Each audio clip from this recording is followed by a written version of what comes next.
Au paroxysme de mes interminables interrogations, je suis descendu en enfer poussé par la tentation. Ainsi j'ai erré dans les mystères de la vie, j'ai voyagé aux hémisphères perdus avec l'envie de trouver des parce que aux éternels pourquoi de toujours parfois. Parfois dans un labyrinthe de tourments, j'ai hurlé, j'ai prié aussi, j'ai crié parce que ces interrogations ne cessaient de me brimer. Par exemple, à la maternité, alors que le monde jubile, mère et moi coulaient des larmes, mais quel paradoxe. Pourquoi faut-il que la vie et la peine naissent qu'après les armes, les drames, les blâmes, tant de questions. À la quête de mes réponses, j'ai parcouru des plaines et des vallées, des collines et des allées, de la braise à couler dans mes veines au point où j'étais tenté de m'en aller. Oui, partir a semblé avoir demeuré une option. Dieu merci, ce jour j'ai manqué de courage et un peu de passion. La potion s'est écrasée, c'est ma chance. Ce jour, entre-temps j'ai grandi.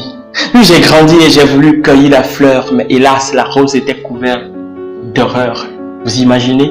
Ces épines étaient en fer, je m'en suis remis, mais mon cœur est à refaire. La trahison, il y en a eu, mais j'en passe peu, parce que j'ai compris que c'est en s'ouvrant assez qu'on perd à ce jeu.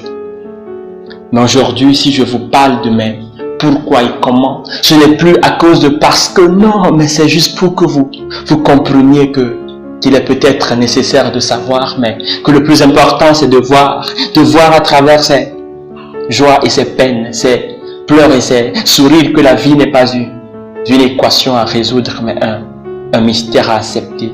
De voir qu'il n'y a jamais eu de haine, mais juste de l'amour mal exprimé. Que la peur n'a jamais existé ici, ce n'est qu'une assurance retardée. Et quant à la mort, ce n'est qu'une autre vie retrouvée.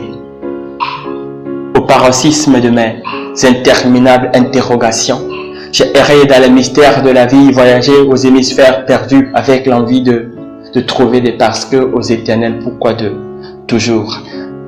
Alors, mesdames et messieurs, j'ose espérer qu'avec ces quelques rimes, réussir à planter au cœur de ce cœur qui déprime le souffle de vie. Cette voix qui fortifie, parce qu'en réalité, ceci n'est pas du slam, mais une thérapie. Et si vous cherchez à savoir si elle est de qui, ils vous diront que c'est du messager de la liberté, Étienne Ier.